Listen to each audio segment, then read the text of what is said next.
Sim கார்டுகள் சிலவற்றை அங்கங்கே வச்சுட்டு வந்திருக்கிறாங்க. சில சிம் கார்டுகளை கலட்டி என்ன பண்ணுறேன்னு கேட்டால், இந்த ஏரியாவில் நம்மளோட பணைய கைதிகள் இருக்கலாம் என்று அவங்க நம்பக்கூடிய ஏரியாக்கள் எல்லாம் சிம் கார்டுகளை வச்சுருக்கிறாங்க. அப்போ அந்த சிம் எடுத்து யாராவது மொபைலில் போட்டு தொடர்பு கொண்டாங்கன்னு சொன்னால், தொடர்பு கொள்வது யார், எங்கிருந்து தொடர்பு கொள்கிறாரு, அவருக்கும் இவங்களுக்கும் தொடர்பு இருக்கிறதா என்பதை கண்டறிவதற்கான ஒரு சூட்சுமமாகத்தான் இந்த வேலைகளை அவர்கள் செய்திருக்கிறார்கள்.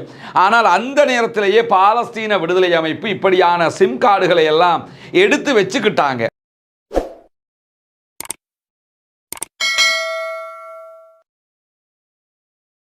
அன்பிற்கினிய சகோதர சகோதரிகளே, நம் அனைவர் மீதும் ஏக இறைவனுடைய அமைதியும் கருணையும் உண்டாகட்டுமாக என்கிற பிரார்த்தனைகளோடு, நமக்கெல்லாம் தெரியும் பாலஸ்தீனத்தினுடைய காசா பகுதிகளில் தற்போது அமைதி நிலவி கொண்டிருக்கிறது. அல்லாஹ்வினுடைய அருளால் சமாதானம் மிளிர்ந்திருக்கிறது. இந்த நேரத்தில் யுத்த காலத்தில் நடைபெற்ற பல சம்பவங்கள் தொடர்பான விரிவான செய்திகள் வெளியாகி கொண்டிருக்கிறது. குறிப்பாக காசாவுக்குள்ள இஸ்ரேலை சேர்ந்தவர்கள் கைதிகளாக வைக்கப்பட்டிருந்தார்கள். அவர்கள் எப்படி பாதுகாக்கப்பட்டார்கள் என்கிற விவகாரங்கள் வெளியாகி இருக்கிறது.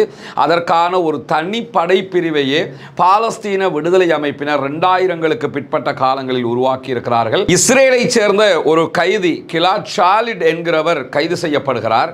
அவரை பாதுகாப்பதற்காக உருவாக்கப்பட்ட படைப்பிரிவு தான் முதன்மையாக இது தொடர்பாக உருவாக்கப்பட்ட பிரிவுகளில் ஆரம்பமானது என்று சொல்லப்படுகிறார். அதே நேரம் அந்த படைப்பிரிவை தொடர்ந்துதான் அப்போதைய பாலஸ்தீன விடுதலை அமைப்பினுடைய தலைவர்கள், தளபதிகள் இப்படி ஒரு படைப்பிரிவையே உச்சமாக நிறுவியிருக்கிறார்கள். அவர்கள்தான் இந்த 2 ஆண்டுகள் யுத்தத்தில் பணைய கைதிகளை பாதுகாத்து கொண்டிருந்திருக்கிறார்கள் என்கிற செய்திகள் வெளியாகி இருக்கு. நேற்றைய நம்முடைய இரவு அப்டேட்ல கூட நம்ம சொல்லியிருந்தோம், பாலஸ்தீன விடுதலை அமைப்புக்கு எதிராக ஒரு ஆர்ப்பாட்டம் நடைபெற்றதாக வந்த செய்திகள் என்ன, அது யுத்த நேரத்திலேயே ஆர்ப்பாட்டம் நடந்ததாக செய்திகள் வருகிறது. அந்த ஆர்ப்பாட்டத்தை அரேஞ்ச் பண்ணது இந்த குரூப் தான்.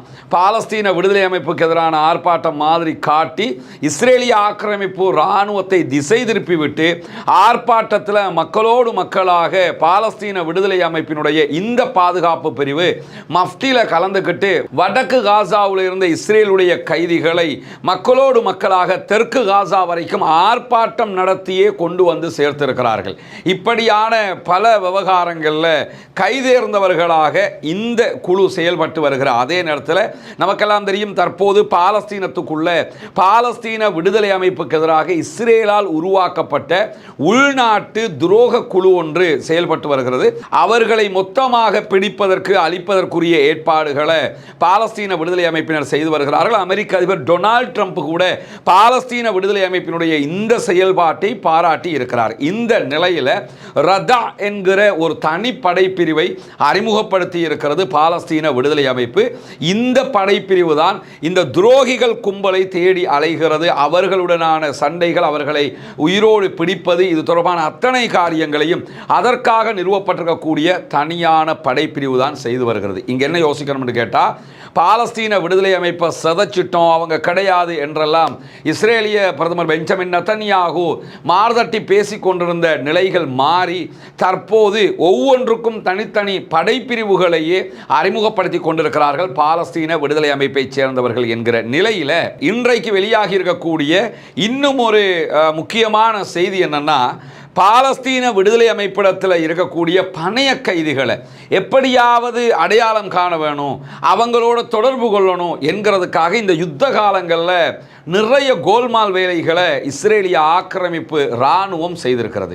ஏன்னா இஸ்ரேலிய இராணுவத்தை பொறுத்தவரையில் அவர்களிடத்தில் மொசாத் அமைப்பு இருக்கிறது, ஷின்பத் இருக்கிறாங்க, அதே மாதிரி சைபர் கிரைம் சம்பந்தப்பட்ட 8800 இருக்கிறாங்க, எல்லாவற்றுக்கும் மேலிடத்தில் அமான் என்கிற ஒரு அமைப்பு இருக்கிறது. இப்படி இந்த உளவு தகவல்களை சேமிக்கிறதுல இஸ்ரேலை மிஞ்சி யாரும் கிடையாது என்கிற கதையாடல்கள், பிதற்றல்கள் எல்லாம் இருந்த நிலையில் எப்படியாவது பாலஸ்தீனத்துக்குள்ளே இருக்கக்கூடிய பணைய கைதிகளை தொடர்பு கொள்ளணுங்கிறதுக்காக அவங்க செஞ்ச ஒரு அடிமட்ட வேலை என்னன்னு கேட்டால், சிம் கார்டுகள் சிலவற்றை அங்கங்கே வச்சுட்டு வந்திருக்கிறாங்க.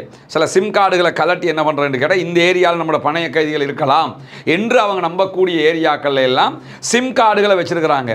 அப்போ அந்த சிம் எடுத்து யாராவது மொபைலில் போட்டு தொடர்பு கொண்டாங்கன்னு சொன்னால் தொடர்பு கொள்வது யார், எங்கிருந்து தொடர்பு கொள்கிறாரு, அவருக்கும் இவங்களுக்கும் தொடர்பு இருக்கிறதா என்பதை கண்டறிவதற்கான ஒரு சூட்சுமமாகத்தான் இந்த வேலைகளை அவர்கள் செய்திருக்கிறார்கள். ஆனால் அந்த நேரத்திலேயே பாலஸ்தீன விடுதலை அமைப்பு இப்படியான சிம் கார்டுகளை எல்லாம் எடுத்து வச்சுக்கிட்டாங்க. யாரோடும் யாரும் தொடர்பு கொள்ளவில்லை. குறிப்பாக பணைய கைதிகளை பாதுகாக்கிற படைப்பிரிவு இந்த சிம் கார்டுகளை எடுத்து சேமித்து வைத்துக் கொண்டிருக்கிறது. இதெல்லாமே ஃபிஷிங் சிம் கார்டு என்று சொல்லப்படுகிறது.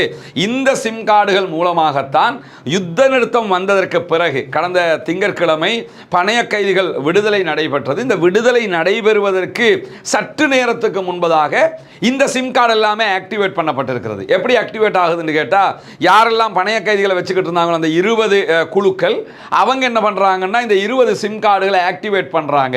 ஆக்டிவேட் பண்ணி அந்த பணைய கைதிகளுடைய குடும்பத்தாரை தொடர்பு கொள்கிறார்கள். குறிப்பாக இந்த படைப்பிரிவில் இருக்கக்கூடியவங்களுக்கெல்லாம் ஹீப்ரு ஆங்கிலம் எல்லாம் அத்துப்படியாக இருக்கும் என்று சொல்லப்படுகிறது. ஏன்னா அவங்க அரபிகள், அரபு ஆல்ரெடி அவங்களோட தாய் பாஷையாக இருக்கிறது. அதே நேரத்தில் ஆங்கிலம் ஹீப்ருவை தரமாக இவர்கள் கற்றிருப்பார்கள். ஹீப்ரு மொழியில பாலஸ்தீனத்தில் கைதியாக இருக்கக்கூடியவர்களுடைய குடும்பங்களுக்கு தொடர்பு கொண்டு பேசுகிறார்கள். அந்த வீடியோக்களை எல்லாம் நீங்க பார்த்திருப்பீங்க. அவர்கள் தங்களுடைய முகத்தை மறைத்த அந்த கட்டமைப்போடையே தொடர்பு கொள்கிறார்கள், தொடர்பு கொண்டு பேசுகிறார்கள். பேசி உங்களுடைய உறவினர் இங்கே இருக்கிறார், மகன் இருக்கிறார், அவர் இருக்கிறார் பாருங்கன்னு சொல்லி காட்டுறாங்க.